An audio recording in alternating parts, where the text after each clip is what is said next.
দরকার একটি নির্বাচিত সরকার। তবে আগামী জাতীয় নির্বাচন অনুষ্ঠান নিয়ে মনে হয় এরই ভিতরে টালবাহানা শুরু হয়েছে বা চলছে। কথিত অল্প সংস্কার আর বেশি সংস্কারের অভিনব শর্তের আবর্তে ঘুরপাক খাচ্ছে আগামী জাতীয় নির্বাচনের ভবিষ্যৎ।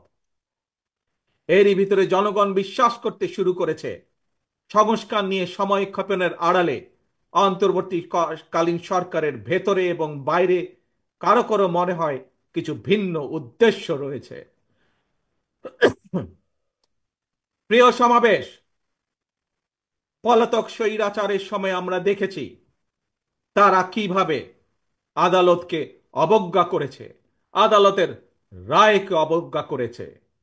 অত্যন্ত দুঃখের সাথে বলতে হয়, পলাতক স্বৈরাচারের পরে যেই সরকারের কাছে দেশের মানুষ আশা করেছিল যে আইনের প্রতি সম্মান থাকবে, আমরা দেখেছি আদালতের রায়ের প্রতি সম্মান না দেখিয়ে যারা ইশরাক হোসেনকে ঢাকা দক্ষিণের মেয়রের দায়িত্ব গ্রহণে বাধা সৃষ্টি করেছে, সেই স্বৈরাচারের সেই একই যে ঘটনা সেটির পুনরাবৃত্তি আমরা দেখতে পাচ্ছি।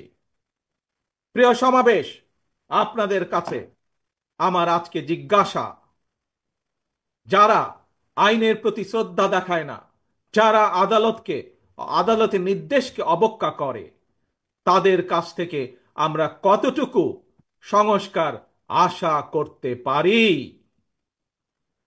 প্রিয় সমাবেশ, আমি প্রায় একটি কথা বলি, পুঁথিগত সংস্কারের চেয়ে ব্যক্তি মানসিকতার সংস্কার অনেক বেশি জরুরি।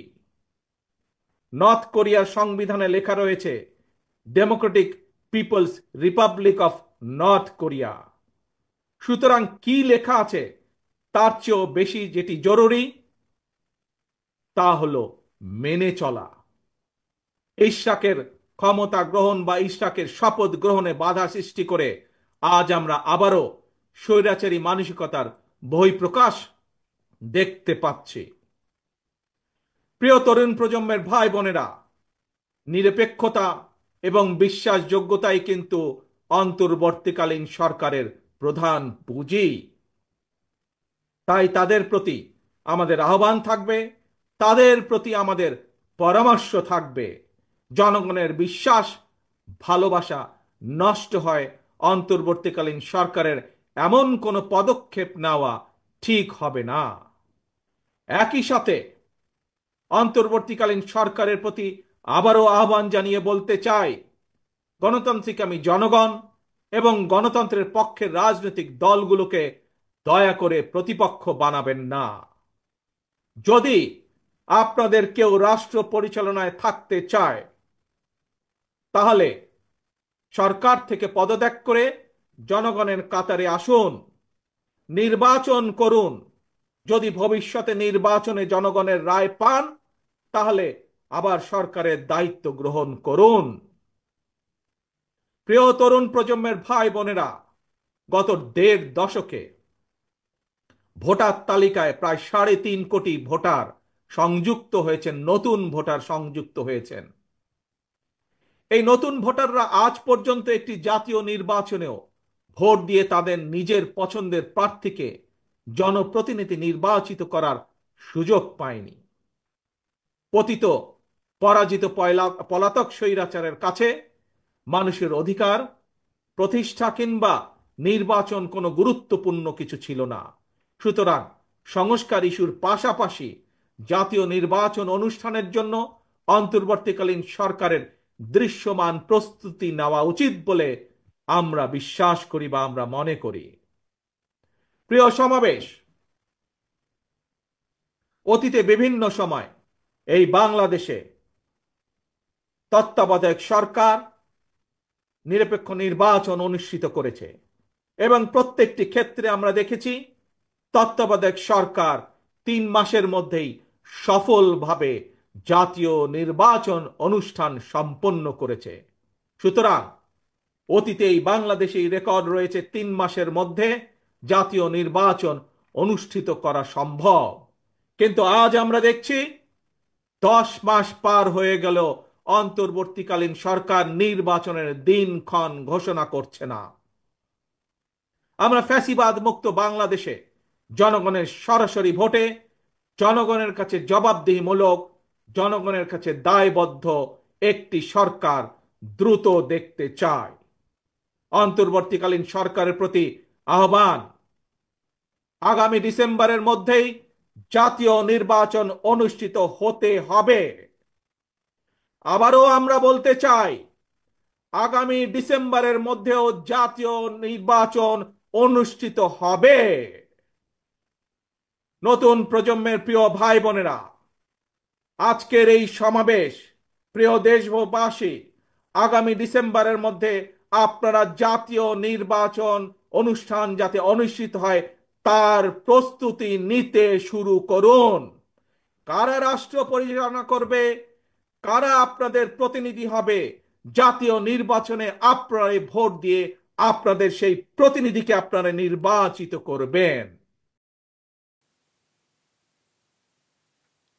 কার্যত ডেডলাইন দিলেন তারেক রহমান, খালেদা জিয়ার পুত্র, বিএনপি নেতা। ভার্চুয়ালি আজকে বক্তব্য রেখেছেন। দেখতেই পাচ্ছেন একটা সমাবেশ হয়েছে বাংলাদেশে এবং প্রচুর লোকজন কিন্তু হয়েছে। তো উনি বিদেশ থেকে ভার্চুয়ালি বক্তব্য রেখেছেন। যা বলেছেন তার মধ্যে নির্বাচন সম্পর্কে এই ধরনের কড়া ভাষাতেই বলবো উনি কিন্তু বললেন। ডিসেম্বরের মধ্যে নির্বাচন করতে হবে, এটা কার্যত জোর দিয়ে বললেন এবং দলের যারা আছেন তাদেরকে প্রস্তুতি নিতে বললেন এবং আরো অনেক কথাই বললেন, নিশ্চয় আপনারা শুনলেন। মানে আজকে যে বক্তব্য রেখেছেন তারেক রহমান, তাতে এটুকু পরিষ্কার যে ইউনূস সরকারের বিরুদ্ধে কার্যত বিদ্রোহ ঘোষণা। হাসিনাকে উৎখাতের পরে যে সরকারটা ওখানে গঠিত হয়েছিল, ডক্টর ইউনূস যেখানে মুখ্য উপদেষ্টা হয়েছেন, এই সরকার গঠনে এই বিএনপি দলেরও একটা সমর্থন ছিল। কিন্তু পরিস্থিতি এখন এমন দিকে যাচ্ছে যে এখন সরকার ভার্সেস বিএনপি যেহেতু ওখানে একটা বড় পার্টি, ফলে এর একটা ওয়েট আছে এবং লোকজন যা জমায়েত ভিড় নিশ্চয় বুঝতে পারছেন। কিন্তু ইউনূসের যে এখন নতুন দল, ওনারই বলবো, কারণ ওনার সঙ্গে থাকা লোকেরা, ছেলেরাই দলটা খুলেছে, জাতীয় নাগরিক পার্টি। আমি জানি না তাদের এই মুহূর্তে কতটা শক্তিশালী সংগঠন তৈরি হয়েছে, কিন্তু বিএনপির যে জমায়েত দেখতে পাচ্ছি, চমকে দেওয়ার মতো। আর আমি এটাও খবর পাচ্ছি ভিতর থেকে যে আওয়ামী লীগকে ব্যান করাতে, মানে আওয়ামী লীগের কর্মসূচি ইত্যাদি যে ব্যান করা হয়েছে, তাতে করে আওয়ামী লীগের যারা সমর্থক, একটা তো ভোটার সংখ্যা তো আছে, তারা নাকি যদি দেখেন যে সত্যি আওয়ামী লীগের ওখানে ভোটের কোনো জায়গা হচ্ছে না, তারা নাকি বিএনপির দিকে অনেকে ঝুঁকতে পারেন। মানে বিএনপির হাত তারা শক্ত করতে পারেন সমর্থকরা, কিন্তু ওই ইউনূসের দল, নতুন পার্টি, ছাত্রদের, এনসিপি, তাদেরকে না, বা তাদের সঙ্গে যারা, তাদেরকে না। ফলে বিএনপি ওখানে একটা মেজর পার্টি এই মুহূর্তে, তাদের একটা সমর্থক সংখ্যা বিরাট, হয়তো তারাও বুঝতে পেরেছে এবং সেই জন্যই হয়তো এতটা জোর দেওয়া যে দ্রুত নির্বাচন করতে হবে। এবং যেভাবে আজকে হুঁশিয়ারি দিয়েছেন তারেক রহমান, আমার তো মনে হয় আজকের পর থেকে ওখানকার পরিস্থিতি অন্যরকম হয়ে যাবে। এমনিতেই তো ইউনূস নানান দিক দিয়ে কোণঠাসা হয়ে যাচ্ছেন, আর যে দলটা গঠিত হয়েছে, ওদের যা চালচলন ছেলেদের, তাতে বাংলাদেশের একটা বড় অংশের মানুষ সেটাকে যে মেনে নিতে পারবেন সেটা মনে হচ্ছে না। এত উগ্রতা, আর সেই সঙ্গে জামাতপন্থীদের সঙ্গে একটা যোগ। আপনারা জানেন যে এর মধ্যে একটা ঘটনা ঘটেছে, ঘটনা বলতে কালকেই এসেছে বিষয়টা। এটিএম আজহার, যিনি কার্যত রাজাকার বলে পরিচিত, পাকিস্তানপন্থী ছিলেন, 71-এ পাকিস্তানের হয়ে কাজ করেছেন, কত মানুষকে মেরে ফেলা, এবং তার জন্য মানবতা বিরোধী মামলা হয়েছিল 2014-তে। ওনার ফাঁসি হয়েছিল, ফাঁসির অর্ডার। তারপর উনি আবার পাল্টা অ্যাপিল করেছিলেন, অ্যাপিল করতে করতে এখন জেলবন্দি ছিলেন। তো এখন রায় হয়েছে, কালকে সামনে এসছে যে বেকসুর খালাস, ফাঁসি সাজাপ্রাপ্ত। আর এটা আসার পরে ওই যে নতুন দল এনসিপি, ইউনূসের দল, তারা খুব উচ্ছ্বসিত, খুশি। এবং ইনি হচ্ছেন জামাতে ইসলামীর নেতা, জামাতের লোক। তো জামাত এবং নতুন দল এনসিপি, তারা একযোগেই কার্যত চলার চেষ্টা করছে ইউনূসের পক্ষে থেকে, জামাতের তাড়া নেই নতুন করে ভোট করার ক্ষেত্রে, দ্রুত ভোট করার ক্ষেত্রে, যেমনটি এনসিপি চায় না নতুন দ্রুত ভোট হোক, জামাতও চায় না। সেই নেতা বেকসুর খালাস, তার বিরুদ্ধে এত প্রমাণ, এত কিছু, 71 মানে মুক্তিযুদ্ধের সময় তার দেশ বিরোধী অবস্থান, মানে মুক্তিকামী বিরোধী অবস্থান, তার ফাঁসির সাজা হয়ে গেছিল, তার বেকসুর খালাস হয়ে গেছে। অদ্ভুত ব্যাপার। চিন্ময় প্রভুর এখনো জামিন হয় না, হিয়ারিং হতে চায় না, ওই রকম কেস, তাকে আটকে রাখা, কিন্তু ফাঁসি সাজাপ্রাপ্ত একজন এটিএম আজহার, তার জামিন, তাকে বেকসুর খালাস করে দেওয়া হয়েছে। তো এইসব নিয়ে দেশের অভ্যন্তরে একটা মানে প্রশ্ন তৈরি হয়েছে, সরকার সম্পর্কে প্রশ্ন তৈরি হয়েছে। তো এইসব আছে। তো এরই মধ্যে আজকে তারেক রহমান যেভাবে, যে ভঙ্গিতে, যে ভাষাতে, যে কঠোরভাবে কথাগুলো বলেছেন, এত ডেডলাইন দিয়ে দেওয়া, যে এর মনে হচ্ছে অন্য কোনো উদ্দেশ্য আছে। আর এটা বলেছেন, যদি মনে হয় যে আমি ক্ষমতায় আসবো তো ভোটে চলে আসুন না, ভোটে এসে নির্বাচনের মাধ্যমে আবার সরকার গঠন করুন না, কেউ কিছু বলবেন না, কেন এরকম আঁকড়ে বসে রয়েছেন, অন্য কোনো ভাবনা হয়তো আপনাদের আছে, এই কথা বললেন। তো যাই হোক দর্শক, যেভাবে আজকে বিএনপির কথা সামনে এলো, এটুকু পরিষ্কার যে মানে ইউনূসের সঙ্গে এবার হেড অন লড়াইয়ে চলে যাচ্ছে বিএনপি, প্রধান বিরোধী দল। এখন বিরোধী বলবো না, এখন তো আর কি দল, মানে প্রধান এখন দল ওটা এই মুহূর্তে, যেহেতু আওয়ামী লীগকে নানানভাবে জব্দ করে রাখা হয়েছে।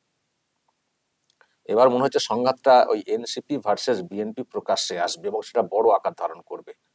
তার মানে যদি ডিসেম্বরের মধ্যে নির্বাচনে না যান, উনি বলেছেন ডিসেম্বর থেকে জুন, উনি ওই দিকে ভোট করাবেন বলছেন, এনারা বলছেন এই দিকে ডিসেম্বরের মধ্যে। তো সুতরাং যদি দেখা যায় যে হচ্ছে না ভোট, এবং যেভাবে প্রস্তুতি নেওয়ার কথা আজকে ওপেনলি বলে দিয়েছেন তারেক রহমান, তার মানে এবার তো সাংগঠনিক ভাবে এরাও চাঙ্গা হবেন, এবং এবার একটা একটা এনসিপি ধৈরা ধৈরা এবার দেখবেন কত কি স্লোগান উঠবে, কত কি স্লোগান উঠবে। আর এমনিতেই সরকারটা যেভাবে চলছে মানুষ নিতে পারছেন না। তো ফলে দর্শক, যেটা বলার, বাংলাদেশের পরিস্থিতি কিন্তু আবারও অগ্নিগর্ভ হতে চলেছে। দেখবেন আবার হবে, কারণ ডিসেম্বরের মধ্যে ইউনূস নির্বাচন করাবেন না, আর বিএনপি ছাড়বে না, আর সেনারও বক্তব্য মত আছে ডিসেম্বরের মধ্যে। ফলে এদেরও খানিকটা শক্তি এসছে। এবার যেই একটা অচল অবস্থা তৈরি হবে, তখন দেখবেন কি হয় বিষয়টা। ফলে ইউনূসের ভাগ্য কিন্তু খুব খারাপই আছে। ইউনূসের পতন কিন্তু নর্মালি হবে না, ইউনূসের পতন হবে পলায়ন করে। বিএনপি যেভাবে লেগেছে, যেহেতু প্রধান দল এই মুহূর্তে, ইউনূসের পতন হবে পলায়ন করে, নর্মালি হবে না। নর্মালি হতো যদি উনি সময়ের মধ্যে নির্বাচন করে একটা নির্বাচিত সরকার তৈরি করে দিতেন।